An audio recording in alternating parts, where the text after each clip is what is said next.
Shalom. Shalom. First, we want to give all praise to Yahweh, Bashem, Yahweh Shai, double honors to the apostles and elders of GreatMillStone, and Shalom to the elect. I'm here with a brother Razar Muffs from the London camp, and just wanted to go into fulfillment of prophecy, and basically that man doesn't have his own will in a sense, everything's governed and controlled by the Most High and His script. Okay, so without further ado, I'm going to get into the scriptures and I'm just going to go from there in the spirit. Alright, this is Isaiah 55 and 11.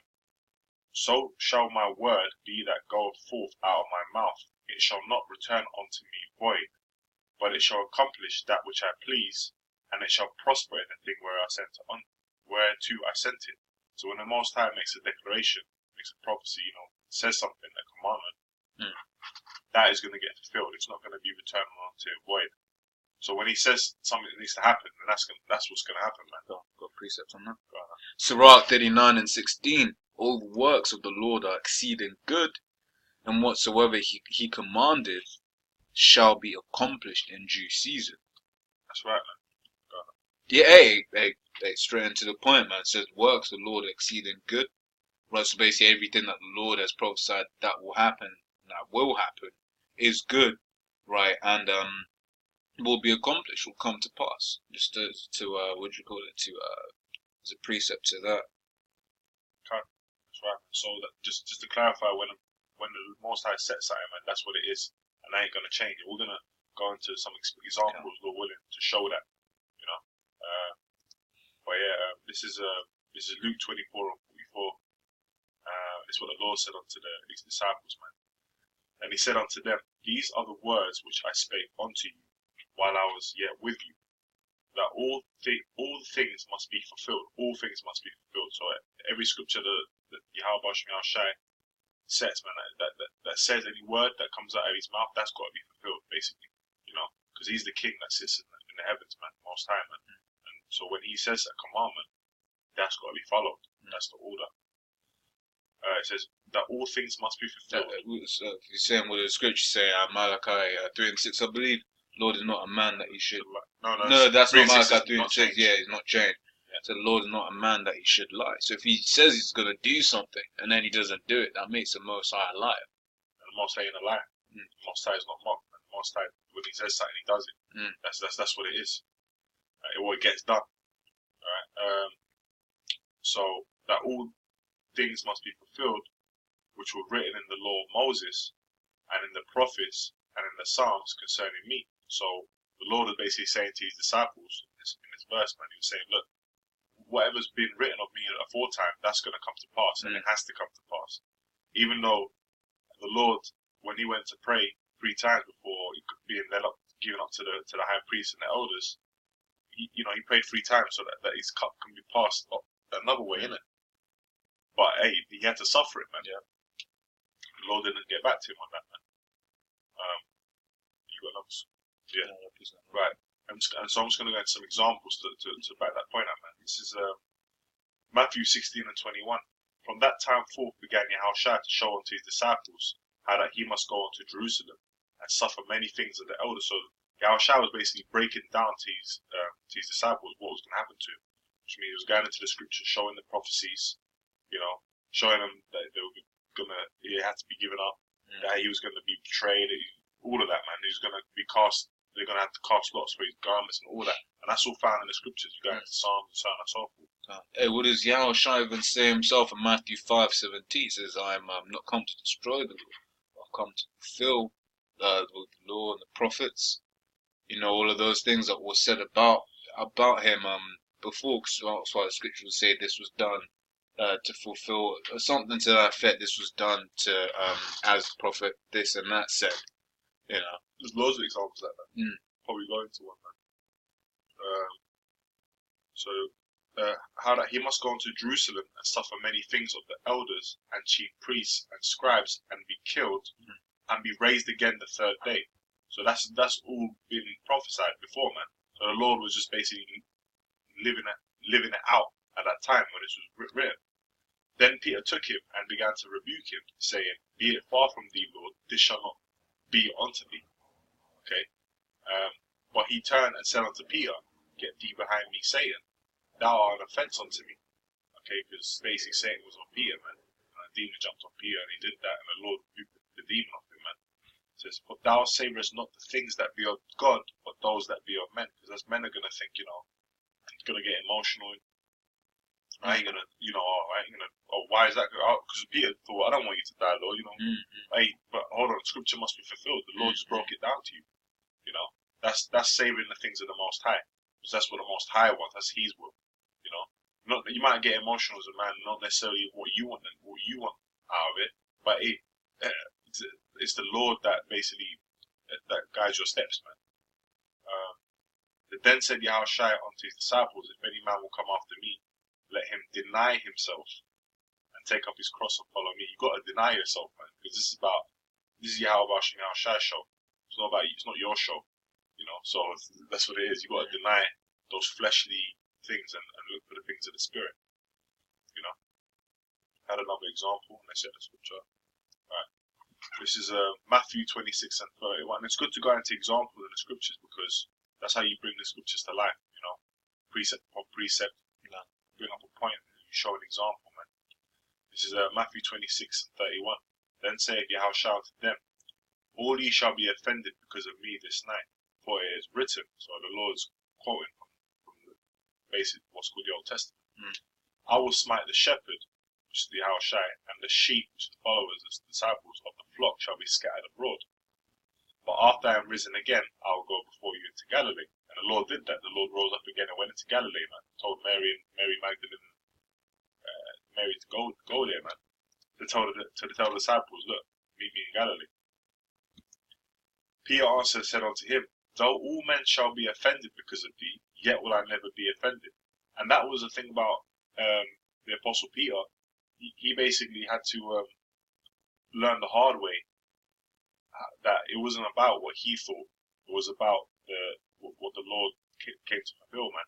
It was about the words of Yahushua being fulfilled, and that's what Yahushua said. As soon as you turn into a man, he basically said to his mother, he said, "You know that I'm about my father's business, right?"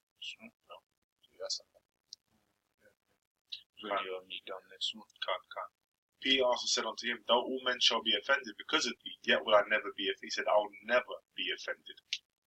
Yeah, He was assured when he said that. He said, never. He didn't say I could be. He said, I'll never be offended. That's how sure Peter was of himself. Yahushua said unto him, Verily I say unto thee, that this night, before the cock crow, thou shalt deny me thrice. The Lord just said it to him straight, man. Look, man, you're going to deny me, man. Because what? Going back to the first verse that we read. For it is written, I will smite the shepherd, and the sheep of the flock shall be scattered abroad. That's right. And it's that simple. Most High has already set that precedence. I mean, that's there, ironclad. Peter can't go against the Most High.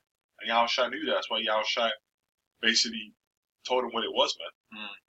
Peter said unto him, Though I should die with thee, yet will I not deny thee. Likewise also said all the disciples. In order, Peter being the head of the church. All the disciples said that, man. They were like, oh no, Lord. So ultimately, in this truth, man, you don't really know what you're capable of doing. That's why we say Lord's will. That's right. That's right. You don't know whether you're going to wake up tomorrow, whether you're going to get to sleep that night. You don't know whether you're going to get to camp. You don't know if you're going to make it, man. That's why prayer is always important. Well, also in this instance, space saying, yo, man, I ain't going to do this, I ain't going to do that. Which is why really and truly you just got to pray and pray and pray that the Lord puts the spirit on you not to take that chip. Because I'm sure all brothers in the camp like, man, I ain't taking no chip, man. I ain't taking no chip. But what happened with Peter, man? When he was truly tested, he denied the Lord 3 times. That's what I'm saying. All we can do is pray that the Lord puts the spirit on us. In certain instances when, we're in and around some demons, some demons will jump, pray that the Lord will be able to take you off. To protect you from those things, man. That's right. I remember, certain Jakes you speak to in the world, you might about work or whatever, you might tell them about the chip, take it, and they'll be like, yeah, ain't that what I ain't taking that shit, you know what I mean? But they ain't been tested. You ain't been tested, and ultimately you don't know. You don't know, man. You ain't been through anything to know. You know what I mean? Men of the Lord are going to be built up to a certain thing, so they have the faith, man. Yeah. But even then, it says the scriptures say, even the men of the Lord are going to be scarcely saved, man. Just about make it. You know what I mean? So what does that say? It says you got to just fear the Lord with trembling, man, and just pray and hope that Lord's will, that you make it through, that the Lord has mercy on you, that you be of that number. You know, even when it comes to stuff like that, you don't know until you've really been through something. You don't know. You haven't been tested for the chip. You don't know. You've read the scripture. Okay, that's great. But you know what? The more that you read these scriptures, what you realize is when you read a scripture and you understand the scripture, that's great. But when you experience that scripture, it's a whole different ball game, man. Your emotions getting, as a man, you're getting caught up in going through that shit. Yeah. That's when you really start to understand, because what happens, the scripture comes to life. You know? Yeah, experience, man. So the scripture said, well-traveled man. Well, I'll just bring this out real quick. It says Psalms 89:34 says, my covenant will I not break, nor alter the things that has gone out of my lips. Right? So anything that the Lord said is going to happen is going to happen. Right? And if you want to take it to an even broader context, the Lord said, look, Israel, other nations, that's a drop of a bucket. So all these guys now come around and saying, well, the other nations can make it. Well, that's contrary to the scripture, man. Well, we just read that. The Lord made a covenant. And that covenant was with Israel. Right, you know, it wasn't talking about all of these other. Hey, part of the covenant is having dominion and rulership, kings and priests over the heathen and nations, and involving them into this thing means that's breaking the covenant, man. That's right. A lot of people, scoffers and stuff, will ask why the Most High does things. Because he can. Most High is there because he can, and it says in the scriptures, the Lord says, "My ways are not your ways, man. My ways are above your ways, basically, man." Yeah. So you can't question the Most High or what He's decided is going to be. Hey, the best example of that is with Ezra, right? In the book of Esdras, I believe, second Esdras, where it's where Ezra's, you know, he's got a zeal on. It's like, yo, what about this? What about that? What about that? And just like, hey, look, man, can you measure a flame? yeah. Nah. Can you bring back yesterday? Nah. You know, can you do this with the wind? It's like, nah, I don't know about that, right? And then basically the moral of that story was this. It was that you have absolutely no, what do you call it? What are you looking for that? I'm trying to look for the scriptures.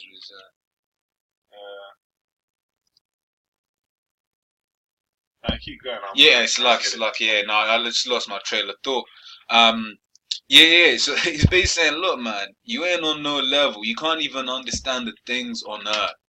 Right, but now here it is, you're concerning yourself with the things that are all about, you know, the Lord's plan, man. You know, you're not on any level to be asking them questions, man. That's right. Let me look trying at to it as well. Find it now. When we find that scripture, man. But you know, while the brother's finding that scripture, I'm just going to get a quick scripture here, man. This is Proverbs 20 and 24. Man's goings are of the Lord. How can a man then understand his own way? So that means you can't really even understand what's going to be happening. Can you see into the future? No. The only thing you can do is see into the future through the scriptures. You don't know what's going to happen tomorrow. You don't know what you're going to... You can plan what you're going to eat, but whether you're going to eat that, that's a whole different story, man. Yeah. You can plan where you're going to go, but whether that's going to happen, you might, I don't know, want to do something. You plan it, and things don't go to plan. But that's the spirit, man. That's right. You do what the Lord wanted you to do ultimately, man. You find out. No, I'm still looking. I know the scripture you're talking about. I'm just trying to. Yeah.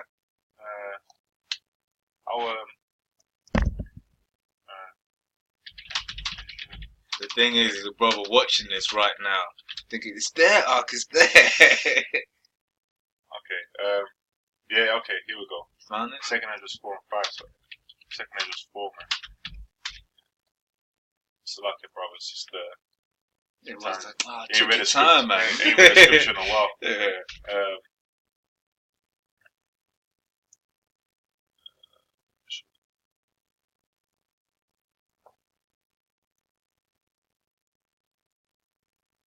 Yeah, from verse 5.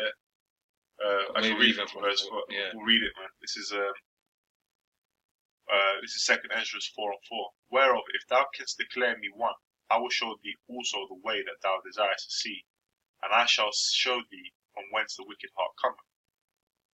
Right? Actually, wait, I'm going to start from 2, just so we get down to 10. So you might as well start from 1. Alright, we'll start from 1. Lazy. We'll get into this. This is 2 Entrance 4 and 1. And the angel that was sent unto me, whose name was Uriel, gave me an answer, and said, Thy heart hath gone too far in this world, and thinkest thou to comprehend the way of the Most High? And the angel saying this to Ezra. Ezra's a prophet, man. It was a prominent prophet as well, man. You know?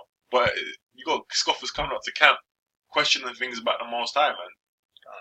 Look, man. Hey, we'll just give them this test. Then said I, Yea, my Lord. And he answered me and said, I am sent to show thee 3 ways, and to set forth 3 similitudes before thee. Whereof, if thou canst declare me one, Lord said, you can just declare even one to me, I will show thee also the way that thou desirest to see, and I shall show thee from whence the wicked heart cometh. And I said, Tell on, my Lord. Then said he unto me, Go thy way, weigh me the weight of the fire, or measure me the blast of the wind, or call me again the day that is past. Then answered I and said, What man is able to do that thou shouldest ask such things of me? And he said unto me, If I should ask thee how great dwellings are in the midst of the sea, or how many springs are in the beginning of the deep, or how many springs are above the firmament, or which are the outgoings of paradise, peradventure thou wouldest say unto me, I never went down into the deep. You never experienced it, basically. Nor as yet into hell. Hell. Neither did I ever climb up into heaven. You know. Nevertheless, now have I asked thee but only of the fire and wind, and of the day, wherethrough thou hast passed, and of things from which thou cannot be separated, and yet canst thou give me no answer. So busy stuff like, oh, so look, I'm asking you about things you've been through, right? You was in yesterday. You felt the wind. You seen the fire. You can't even tell me that. I ain't asking you to break down anything deep. That's right. This is he said, Moreover unto me thine own things, and such as are growing up with thee, canst thou not know. Yeah. So things that you've been around, you don't even know that. Yeah. He says, How should thy vessel then be able to comprehend the way of the highest, and the world being now outwardly corrupted, to understand the corruption that is evident in my sight? The Lord sees everything, man. Everything you think, that you know, the Lord who knows that, man. Because the Lord gave you these thoughts and these breakdowns and these wisdom. Everything is of the Lord. So you can't be questioning that, and you can't be trying to question the prophecies of the Lord. Because what? Yeah. The mark of the beast, the apostles have been done breaking it down, man. That is the RFID chip technology being inserted into basically your body, man. That ultimately, that's what it is. That's how you know that they're the prophets. Because the Lord is dealing with them and prophesying what it is, the truth. That's right. That's right. Same thing with loads of things. Hey, well, it's spiritual. What was what you did even bring out Proverbs 20 and 24? Yeah. Yeah, you brought it out because the thing is, we just went on a complete segue for the last 5 or so minutes, right? Just going, showing you how the spirit moves, man, how the spirit, because we had something that we was going to do that, go into that. The spirit was like, hey, just touching this real quick, man. Yeah, and it's spirit's like water, man. You get some water, right? Yeah, some nice clean water. I got some henna here, 8.2 pH, right? You pour some water on the floor, it's going to start spiraling out in different directions, man. And that's how the spirit is. You don't know. We can't know. We're men. Hey, it's the spirit. The spirit made that evident in this video that we were doing that, right? Because we was touching on, hey, you even said it. You might plan to do this, and Lord will have it. Which is why in James it says, you say, Lord's will, man. That's right. That's why we give all praises to Yahweh Shai as well. For giving us this knowledge and also guiding us in the spirit. The Lord said, Yahweh Shai said, man, when 2 or 3 are gathered in my name, there I am in the midst thereof, man. That's right. And that's what it is. That's what it's about, man. So it's not about getting high-minded, thinking that you've got it, man, and you know what's going on, or you even know. That's not what it's about. It's about constantly growing in this thing and praying to the Lord that the Lord guides your steps. That's right. That that He guides your steps onto salvation. That's what you're hoping for. We're all hoping for salvation. That's right. You want to add up? With that, man. Again, all praise to Yahweh Shai. Double honor to the apostles and elders of GreatMillStone, man. Peace and salutations to the elect. Shalom.